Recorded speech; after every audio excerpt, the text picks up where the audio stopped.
Hi everyone, welcome back to another tutorial from Apps Academy.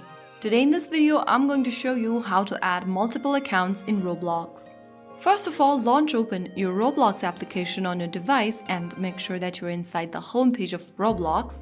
If you are currently logged into an account, go ahead and tap on the More button at the bottom right corner, and from the More menu, go ahead and click on Switch Accounts at the bottom.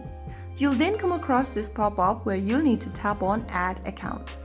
Now, if you have an existing account you want to add, click on Log into Existing Account. If you don't, you'll need to create a new account, tap on Create New Account and add a new account to Roblox. I'm just going to tap on Log into Existing Account since I already have another account. Now go ahead and enter your credentials in the respective text boxes for your new account. Enter your email and then your password and tap on Sign In. Now soon after you do that, you'll be able to add a new account on your Roblox account. Go ahead and select your account associated with the credential that you just provided, and you have now two different Roblox accounts added onto this device. You can now go ahead and switch between multiple accounts at once. Go to the Switch Accounts tab and select your account you want to log into. And there you have it.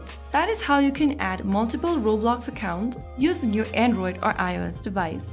If you found the video helpful, don't forget to like, share and subscribe to our channel. I will be back again in the next episode. Thank you for watching.